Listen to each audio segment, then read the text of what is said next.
There are frequencies all around us. Voices trapped in the airwaves, can you imagine? Cries for help that linger long after the line goes dead.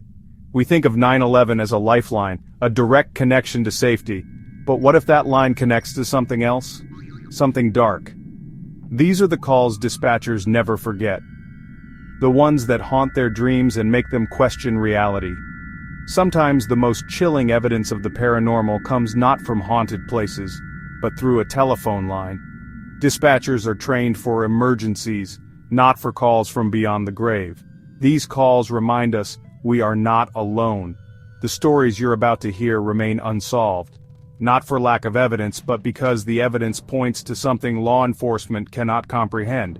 These are the calls that break the rules, that challenge logic, and reveal a terrifying truth. Sometimes, when you dial for help, you might reach something far worse. The emergency system becomes a conduit for the unknown, capturing desperate pleas from those facing entities we cannot see. The voices are real, the fear is palpable, the mysteries are unsolved.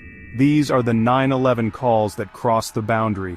Proof that when you stare into the abyss sometimes the abyss calls back.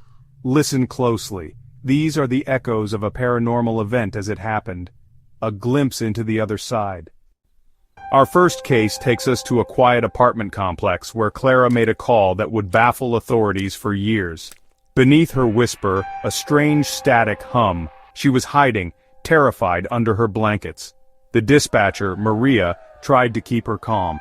"Ma'am, where is the intruder now?" Clara's answer, "He's in here, he's in the room with me, he's listening." No footsteps, no breathing, just oppressive silence and that low hum. Clara insisted the man had come out of her closet. He hadn't opened the door, he'd just appeared. "He's just standing there. He's not moving. He's just watching me." Maria tried to get a description. Clara's voice broke. "He's not right. His arms are too long. He's just smiling at me." This wasn't a man, it was something else, an entity. Over and over Clara whispered, "He's listening, he knows I'm on the phone." The dispatcher stayed on the line, assuring her help was coming, but the silence was deafening. No struggle, no sounds. Just Clara's terrified whispers and the chilling presence of something that should not exist. The call ended with only that static hum and Clara's last desperate words. Authorities arrived to find the apartment untouched, but Clara was gone. The only clue, the closet door wide open, darkness spilling out. No sign of Clara, no sign of an intruder, only the echo of her fear. The case remains unsolved. A haunting reminder that sometimes the shadows in our closets are real, and sometimes they listen. As Maria stayed on the line, dread crept in. This call was different, no chaos, just Clara's ragged breathing and that hum. "Clara, are you still with me? Can you see what he's doing?" Maria asked. Clara's reply, "He's closer now. He didn't walk, he's just closer, right by the bed." Maria relayed the impossible details to officers, knowing how it sounded, but Clara's terror was real. Then a new sound, a guttural whisper, not Clara's, right beside the phone. "Listening." Maria froze. "Clara, did you hear that?" No response. The line was open, the hum louder, but Clara was silent. Maria called her name, but only the void answered. The certainty grew, she was no longer alone on the call. The entity from the closet was now on the line. Maria stayed, heart pounding, listening to the void, waiting for officers, praying for any sound but that distorted whisper. When help arrived, Clara was gone, vanished without a trace. Only the recording remained, capturing the moment the line between worlds blurred. The case was closed, but the fear lingered. Some calls never truly end. Officers Miller and Chen arrived at Clara's apartment expecting a break-in. The door was unlocked, no forced entry, no struggle, just eerie stillness. The apartment was immaculate, untouched, as if no one had been there for days. The air was unnaturally cold, heavy, with a sense of being watched. In the bedroom, the bed was made no sign of panic or hiding, but the closet door stood wide open, darkness swallowing their flashlights. They searched, nothing. No secret passage, no sign of Clara. She had vanished from a locked building while on the phone, leaving no trace. The only thing out of place, that open closet, gaping like a silent mouth. The case went cold immediately. Clara was never seen again. All that remained was the chilling recording and the unanswered question: what was listening from inside her closet? The officers left, haunted by the emptiness. The apartment was silent, but the fear lingered. Some doors, once opened, never truly close, and some disappearances defy explanation. Our next case, Robert, a trucker, pulled over at a desolate rest stop off Route 19. At 2:13 a.m. he called 911. Someone was knocking on the metal wall behind his head, not the door, the wall. A steady, rhythmic knock. He checked. No one outside, no other vehicles, just darkness and woods. The knocking continued, methodical and patient. "It's been going on for 10 minutes, it won't stop." The dispatcher asked if it could be a branch or animal. Robert insisted, "This is a fist! I can feel the vibration!" The dispatcher heard the knocking, a dull, relentless thud. As the call went on, Robert's composure crumbled. "They know I'm in here. They know I'm alone." The dispatcher sent a patrol car, urging him to stay inside and keep the doors locked. But the knocking grew louder, more insistent, breaking down his resolve. It was no longer just outside, it was inside his mind. The sound became his entire world. The dispatcher tried to keep him calm, but Robert was unraveling. What do they want? Why won't they stop? The knocking was relentless, a signal in the night. The patrol car was still minutes away, and then, everything changed. The hunter became the hunted. The knocking stopped. For a moment, only Robert's breathing filled the line. Relief was brief. The knocking resumed, now on the other side of the cab. "It's on the other side now! How did it get there so fast?" The sound was just as loud, just as insistent. Knock, knock, knock.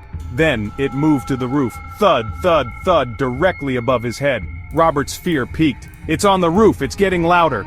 The dispatcher heard the pounding, now aggressive, shaking the phone. Robert's rationality vanished. "I have to get out, I can't stay in here, it's going to get in."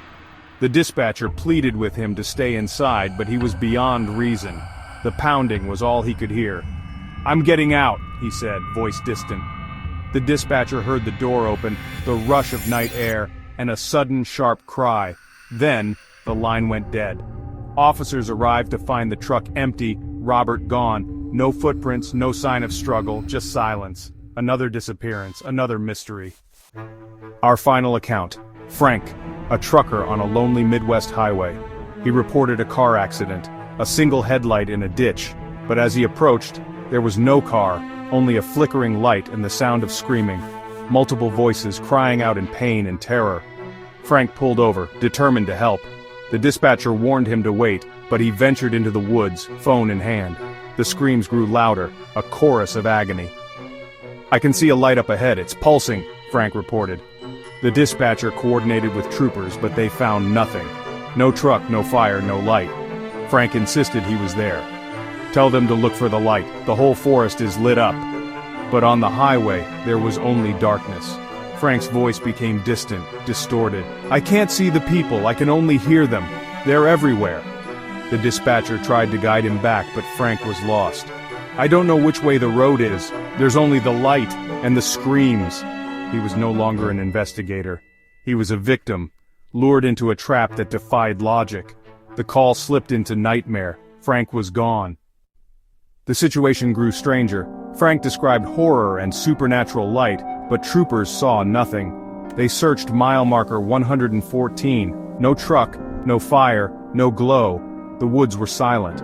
Frank, deeper in the woods, grew more panicked. "The light is so bright, the screams, they're right here!" The dispatcher heard the terrifying chorus, but the troopers heard only crickets. It was as if Frank existed in another place entirely. The dispatcher was caught between two realities, one of terror, one of silence. "Frank, what do you see? Are there people?" His answers were fragmented. "It's not a fire, it's just light. I can't see them, I can only hear them." The call slipped further into nightmare. Frank was following the screams into the heart of a phenomenon with no physical location. "I can't turn back. I don't know where the road is. There's only the light. And the screams." The dispatcher tried to guide him, but Frank was lost. The troopers searched, but found nothing. Frank's truck was never located. His last known signal vanished from the system. It was as if the highway itself had ceased to exist, replaced by a phantom road. All that remained was the recording, a chilling document of a man pulled into another reality. The final moments of Frank's call were chaos and static, the screams distorted, melting into a single inhuman frequency. Frank's voice was lost in the noise, shouting words swallowed by the phenomenon. The dispatcher called his name, desperate. Through the static, a last chilling phrase. "They're not screaming! They're calling! It's a signal!" His voice cut out, replaced by a deafening burst of static. The line went dead. Troopers searched for hours. Nothing. Frank's truck gone. His GPS signal vanished at that spot. All that remains is the recording. A man lured off the road and into oblivion. Frank followed the screams and became one of them, his voice lost in the static between worlds. 3 calls, 3 mysteries. 3 moments when the emergency line became a gateway to the paranormal. A woman vanished from her bedroom, taken by a silent entity. A man lured from his truck into darkness. A trucker who followed screams into a place that did not exist. These are not just ghost stories, they are documented events captured on tape that defy logic.